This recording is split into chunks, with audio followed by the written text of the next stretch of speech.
Oh.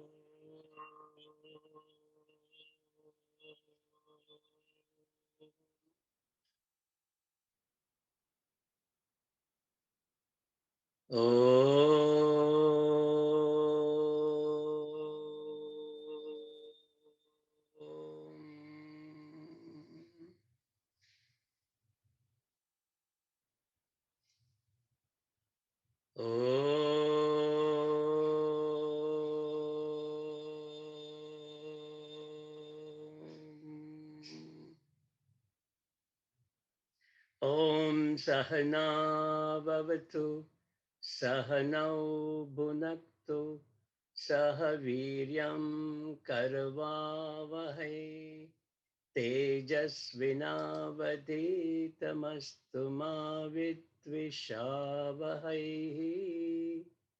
Om Shanti Shanti Shanti.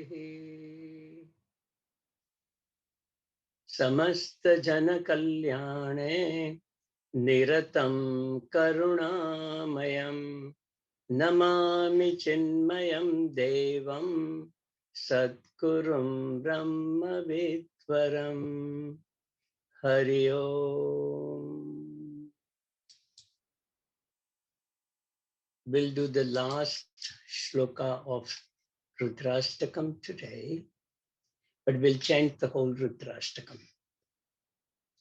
Namami Shamishan Nirvana Rupam Vibhum Vyapakam Brahma Veda Swarupam Nijam Nirgunam Nirvikalpam Niriham Chidakashmakashvasam Bhajeham Nirakaramamkaramulam turiyam Girajnanagotitamisham girisham Karalam Mahakalakalam Krupalam Gunagar Sansar Param Natoham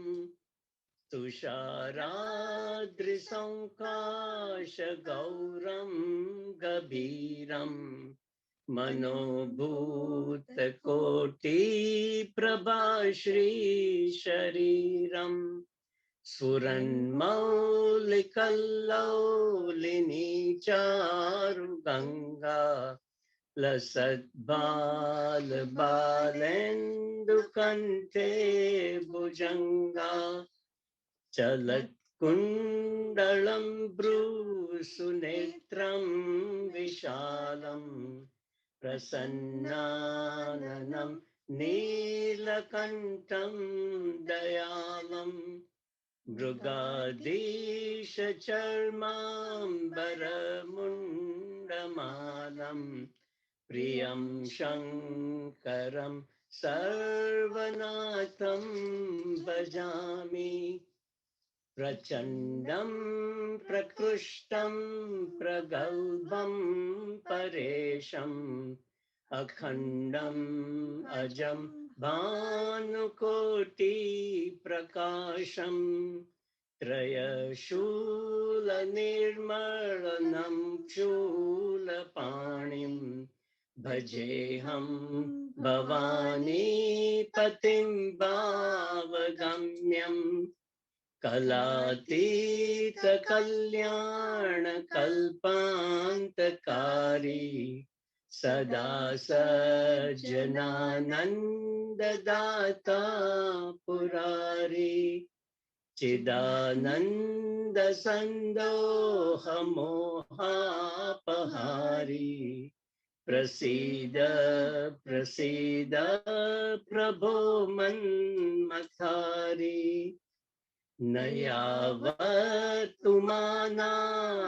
पादारविन्दम् भजन्ति हलोके परे वा नराणम् न तावत् सुखं शान्ति सन्तापनाशम् प्रसीद प्रभो सर्वभूतादिवासम् न जानामि योगं जपं नैव पूजाम् न तोऽहं सदा सर्वदा शम्भुतुभ्यम् जराजन्म दुःखौ गतातप्यमानम् प्रभो पाहि आपन्नमामीश Shambho.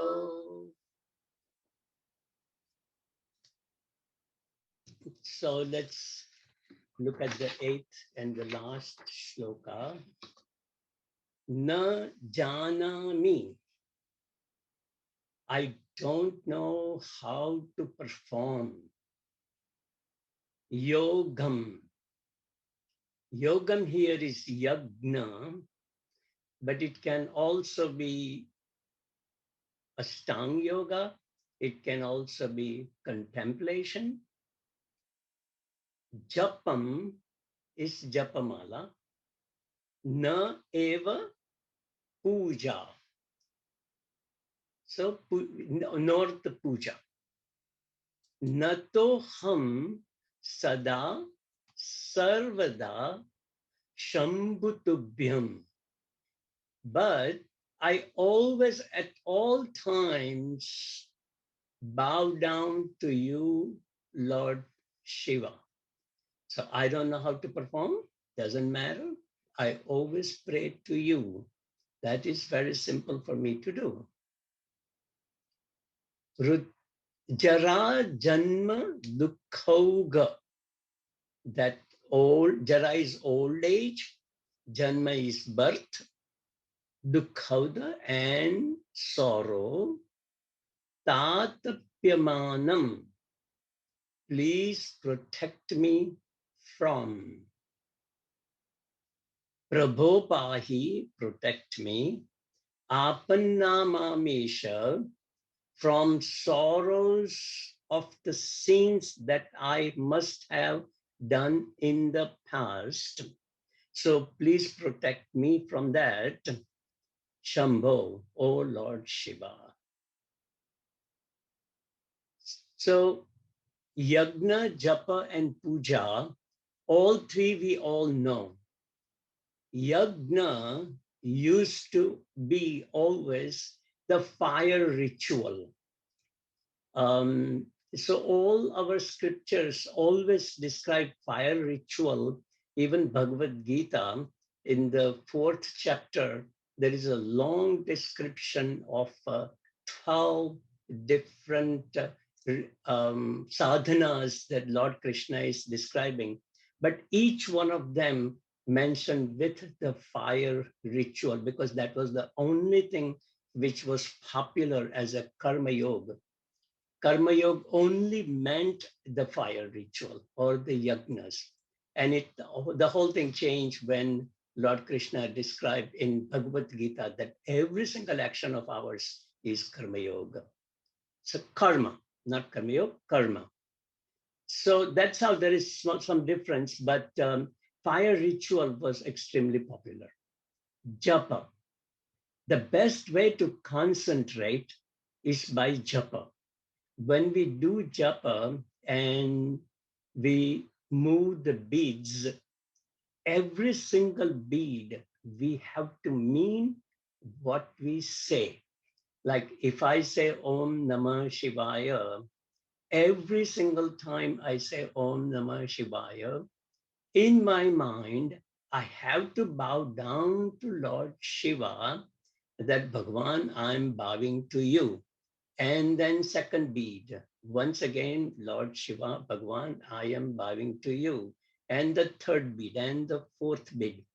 If we do that, then it's very easy to lose all the unnecessary thoughts of the mind, and we can concentrate very easily on Bhagavan, Ishvara, Brahman. Puja is now in modern days replacing yagna.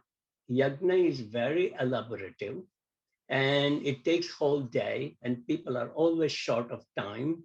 So puja is mini yajna, is perfectly fine. It is replacing yajna and it is fine for our day and age.